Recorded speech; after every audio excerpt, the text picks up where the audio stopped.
امامت کے کیا معنی ہیں؟ امامت سرداری کو کہتے ہیں، اور امام قوم کے سردار اور پیشوا کو کہتے ہیں۔ امامت نماز کے معنی ہیں مقتدی کی نماز کا امام کی نماز سے چند شرطوں کے ساتھ وابستہ ہونا۔ حدیث شریف میں آیا ہے کہ امام ضامن ہوتا ہے، یعنی نماز میں امام کے سر بڑی ذمہ داری ہے۔ مقتدیوں کی نماز کا صحیح و فاسد ہونا سب اسی کے سر ہے۔ ذرا کسی کو مولوی صورت دیکھ کر امامت کے لیے بڑھا دینا نادانی اور احکام شرع سے لاپرواہی ہے۔ شریعت مطہرہ نے امامت کے لیے کچھ شرطیں بھی رکھی ہیں جن کا ہر امام میں پایا جانا ضروری ہے۔ شرائط امامت کیا ہے؟ مرد اگر معذور نہ ہو تو اس کے امام کے لیے 6 شرطیں ہیں۔ پہلا، امام مسلمان ہو۔ دوسرا، بالغ ہو، یعنی اگر کوئی اور علامت بلوغ اس میں نہ پائی جائے تو 15 برس کی کامل عمر رکھتا ہو۔ تیسرا، عاقل ہو۔ چوتھا، مرد ہو۔ پانچواں، اتنی قرأت جانتا ہو کہ جس سے نماز صحیح ہو جائے۔ چھٹا، عذر کے محض، یعنی اسے کوئی مرض ایسا نہ ہو جس سے معذور کا حکم دیا جاتا ہے۔ کن لوگوں کے پیچھے نماز مکروہ تنزیہی ہے؟ غلام، دہقانی، نابینا، ولد الزنا، خوبصورت، امرد یعنی وہ نو عمر جس کے داڑھی مونچھ نہ ہو، کوڑی، برس والا جس سے لوگ کراہت و نفرت کرتے ہوں، اور صفیہ یعنی بے وقوف جو کہ خرید و فروخت میں دھوکے کھاتا ہو۔ اس قسم کے لوگوں کے پیچھے نماز مکروہ تنزیہی ہے کہ پڑھنی خلاف اولا ہے، اور پڑھ لیں تو حرج نہیں، بلکہ اگر حاضرین میں یہی لوگ سب سے زائد مسائل نماز و طہارت کا علم رکھتے ہوں اور اس جماعت میں اور کوئی ان سے بہتر نہ ہو تو یہی مستحق امامت ہیں، اور کوئی کراہت نہیں، اور نابینا کی امامت میں تو بہت خفیف کراہت ہے۔ کن لوگوں کے پیچھے نماز مکروہ تحریمی ہے؟ وہ بد مذہب جن کی بد مذہبی حد کفر تک نہ پہنچی ہو، اور فاسق معلن جو کبیرہ گناہ بلا اعلان کرتے ہیں، جیسے شرابی، جواری، زناکار، سود خور، چغل خور، داڑھی مڈانے اور خشخشی رکھنے والا، یا کتوا کر حد شرع سے کم کرنے والا، یا ناچ رنگ دیکھنے والا، یا مولا علی کو شیخین سے افضل بتانے والا، یا کسی صحابی مثلا امیر معاویہ، ابو موسیٰ اشعری کو برا کہنے والا، ان میں سے کسی کو امام بنانا گناہ، اور ان کے پیچھے نماز مکروہ تحریمی واجب الاعادہ کہ جتنی پڑھی ہوں سب کا پھرانا واجب ہے، مگر جہاں جمعہ و عیدین ایک ہی جگہ ہوتے ہوں اور ان کا امام بدعتی یا فاسق معلن ہے اور دوسرا امام نہ مل سکتا ہو تو وہاں ان کے پیچھے جمعہ و عیدین پڑھ لی جائے۔ کن کن لوگوں کے پیچھے نماز بالکل نہیں ہوتی؟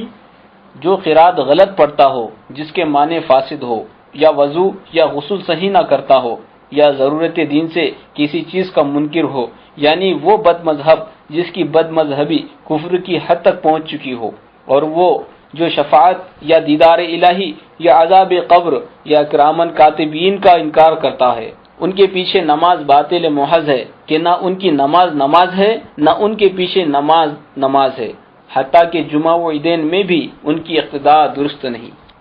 اقتداء کی شرطیں کتنی ہیں؟ اقتداء یعنی کسی امام کی نماز کے ساتھ اپنی نماز وابستہ کر دینا، اس کی 13 شرطیں ہیں، اور وہ یہ ہیں: پہلی، مقتدی کو اقتداء کی نیت۔ دوسرا، نیت اقتداء کا تحریمہ کے ساتھ ہونا یا تحریمہ پر مقدم ہونا، بشرطے کہ اس صورت میں نیت و تحریمہ کے درمیان کوئی فعل اجنبی جو منافی نماز ہے نہ پایا جائے۔ تیسرا، امام و مقتدی دونوں کا ایک مکان میں ہونا۔ چوتھا، دونوں کی نماز ایک ہو یا امام کی نماز مقتدی کی نماز کو متضمن ہو۔ پانچواں، امام کی نماز کا مقتدی کے مذہب میں صحیح ہونا۔ چھٹا، امام و مقتدی دونوں کا اسے صحیح سمجھنا۔ ساتواں، عورت کا نماز میں مرد کے برابر نہ ہونا، اس کی صورتیں مخصوص ہیں۔ آٹھواں، مقتدی کا امام سے مقدم نہ ہونا۔ نواں، امام کے انتقالات کا علم ہونا، یعنی امام کے ایک رکن سے دوسرے رکن میں جانے کو جاننا، خواہ دیکھ کر یا کسی اور طرح۔ 10واں، مقتدی کو امام کا مقیم یا مسافر معلوم ہونا، اگرچہ بعد نماز۔ 11واں، ارکان نماز کی ادا میں شریک ہونا۔ 12واں، ارکان کی بجا آوری میں مقتدی کا امام کی مانند یا کم ہونا۔ 13واں، اور شرائط میں مقتدی کا امام سے زائد نہ ہونا۔ تراویح میں نابالغ کو امام بنانا درست ہے یا نہیں؟ نابالغ لڑکے کی اقتداء مرد بالغ کسی نماز میں نہیں کر سکتا، یہاں تک کہ نماز جنازہ و تراویح و نوافل میں یہی صحیح ہے۔ ہاں، نابالغ دوسرے نابالغوں کی امامت کر سکتا ہے جبکہ سمجھدار ہو۔ امامت کا زیادہ حقدار کون ہے؟ سب سے زیادہ مستحق امامت وہ شخص ہے جو نماز و طہارت کے احکام کو سب سے زیادہ جانتا ہو، بشرطے کہ اتنا قرآن شریف یاد ہو کہ بطور مسنون پڑھے اور صحیح پڑھتا ہو، اور مذہب کی کچھ خرابی نہ رکھتا ہو، اور فواحش یعنی بے حیائیوں اور ایسے کاموں سے بچتا ہو جو مروت کے خلاف ہیں۔ اس کے بعد وہ شخص جو قرات کا زیادہ علم رکھتا ہو اور اس کے موافق ادا کرتا ہو۔ اس کے بعد وہ جو زیادہ پرہیزگار ہو، یعنی حرام تو حرام شبہات سے بھی بچتا ہو۔ اس کے بعد زیادہ عمر والا۔ اس کے بعد وہ جس کے اخلاق زیادہ اچھے ہوں۔ اس کے بعد تہجد گزار، اور چند شخص برابر کے ہوں تو ان میں جو شرعی ترجیح رکھتا ہو وہ زیادہ حقدار ہے، یا پھر ان میں سے جماعت جس کو منتخب کر لے۔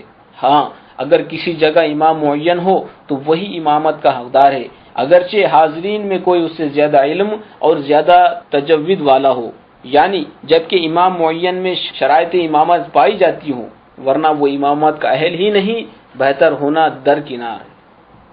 جن سے لوگ ناراض ہو ان کی امامت کا کیا حکم ہے؟ جس شخص کی امامت سے لوگ کسی شرعی وجہ سے ناراض ہوں تو اس کا امام بننا مکروہ تحریمی ہے، اور اگر ناراضی کسی شرعی وجہ سے نہ ہو تو کراہت نہیں، بلکہ اگر وہی حق ہو تو اس کو امام ہونا چاہیے۔ معذور کا اور امی کا امام ہو سکتا ہے یا نہیں؟ معذور یعنی ہر وہ شخص جس کو کوئی ایسی بیماری ہے کہ ایک وقت پورا ایسا گزر گیا نماز فرض ادا نہ کر سکا، اپنے مثل یا اپنے سے زائد عذر والے کی امامت کر سکتا ہے، کم عذر والے کی امامت نہیں کر سکتا۔ اور اگر امام و مقتدی دونوں کو دو قسم کے عذر ہوں، مثلا ایک کو ریح کا مرض ہے، دوسرے کو نکسیر کا، تو ایک دوسرے کی امامت نہیں کر سکتا۔ اور امی یعنی جس کو کوئی آیت یاد نہیں یا آیتیں یاد ہیں مگر حرف صحیح ادا نہیں کر سکتا، جس کی وجہ سے معنی فاسد ہو جاتے ہیں، امی کا امام ہو سکتا ہے، قاری کا نہیں۔ اور یہاں قاری سے مراد وہ شخص ہے جو کہ بقدر فرض قرآن صحیح پڑھ سکتا ہو، بلکہ اگر امی نے امی اور قاری کی امامت کی تو کسی کی نماز نہ ہوئی، اگرچہ قاری درمیان نماز میں شریک ہوا ہو۔ مقتدی کسے کہتے ہیں اور اس کی کتنے قسمیں ہیں؟ امام کی اقتداء کرنے والے کو مقتدی کہتے ہیں، اور اس کی 4 قسمیں ہیں۔ مدرک یعنی وہ جس نے اول رکعت سے تشہد تک امام کے ساتھ نماز پڑھی۔ دوسرا لاحق یعنی وہ کہ امام کے ساتھ پہلی رکعت میں شریک ہوا مگر اقتداء کے بعد اس کی کل رکعتیں یا بعض فوت ہو گئیں، خواہ عذر سے خواہ بلا عذر۔ تیسرا مسبوق یعنی وہ کہ امام کے بعض رکعتیں پڑھنے کے بعد شامل ہوا اور آخر تک شامل رہا۔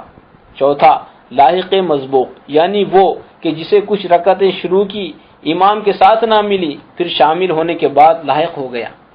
لاحق کا کیا حکم ہے؟ لاحق مدرک کے حکم میں ہے کہ جب اپنی فوت شدہ نماز پڑھے گا تو اس میں نہ قرات کرے گا نہ سہو سے سجدہ سہو کرے گا، اور اپنی فوت شدہ کو یعنی جہاں سے باقی ہے وہاں سے پہلے پڑھے گا۔ یہ نہ ہوگا کہ امام کے ساتھ پڑھے، جب امام فارغ ہو جائے تو اپنی پڑھے، اور اگر ایسا نہ کیا بلکہ امام کے ساتھ ہو لیا، پھر امام کے سلام پھیرنے کے بعد فوت شدہ پڑھی تو نماز ہو گئی مگر گنہگار ہوا۔ مسبوق کا کیا حکم ہے؟ مسبوق پہلے امام کے ساتھ ہو لے، پھر امام کے سلام پھیرنے کے بعد اپنی فوت شدہ نماز پڑھے، اور اپنی فوت شدہ کی ادا میں یہ منفرد کے حکم میں ہے کہ جو رکعت جاتی رہی تھی اس میں قرات کرے، اور کسی وجہ سے پہلے ثنا نہ پڑھی تھی تو اب پڑھے، اور قرات سے پہلے اعوذ باللہ اور بسم اللہ پڑھے، اور فوت شدہ میں سہو ہو تو سہو کرے، اور تشہد کے حق میں یہ رکعت اول رکعت قرار نہ دی جائے گی بلکہ دوسری، تیسری، چوتھی جو شمار میں آئے۔ مثلا 4 رکعت والی نماز میں اسے 1 ملی تو حق قرات میں جو اب یہ پڑھتا ہے پہلی ہے، اور حق تشہد میں دوسری، لہذا 1 رکعت فاتحہ اور سورت کے ساتھ پڑھ کر قاعدہ کرے، اور اس کے بعد والی میں بھی فاتحہ کے ساتھ سورت ملائے اور اس میں نہ بیٹھے، پھر اس کے بعد والی میں فاتحہ پڑھ کر رکوع کر دے، اور تشہد وغیرہ پڑھ کر نماز ختم کر دے، اور مسبوق کو چاہیے کہ امام کے سلام پھیرتے ہی فوراً کھڑا نہ ہو جائے، بلکہ اتنی دیر صبر کرے کہ معلوم ہو جائے کہ امام کو سجدہ سہو تو نہیں کرنا ہے۔ مسبوق اگر امام کے ساتھ سلام پھیر دے تو کیا حکم ہے؟ مسبوق نے یہ گمان کر کے کہ مجھے بھی امام کے ساتھ سلام پھیرنا چاہیے قصداً سلام پھیر دیا تو نماز فاسد ہو گئی، اور اگر بھول کر سلام پھیرا تو اگر امام کے بعد پھیرا تو سجدہ سہو لازم ہے، اپنی نماز پوری کر کے سجدہ سہو کرے، اور اگر بالکل ساتھ ساتھ پھیرا تو پھر سجدہ سہو نہیں، کھڑا ہو جائے اور اپنی نماز پوری کر لے۔ مسبوق کھڑا ہو گیا، اب امام نے سجدہ سہو کر لیا تو مسبوق کیا کرے؟ اگر امام نے سلام پھیر دیا اور مسبوق اپنی نماز پوری کرنے کھڑا ہوا، اب امام نے سجدہ سہو کیا تو جب تک مسبوق نے اس رکعت کا سجدہ نہ کیا ہو لوٹ آئے اور امام کے ساتھ سجدہ سہو کرے، اور پھر اپنی پڑھے، اور پہلے جو افعال کر چکا تھا اس کا شمار نہ ہوگا، اور اگر نہ لوٹا اور اپنی پڑھ لی تو آخر میں سجدہ سہو کرے، اور اگر اس رکعت کا سجدہ کر چکا ہے تو نہ لوٹے گا تو نماز فاسد ہو جائے گی۔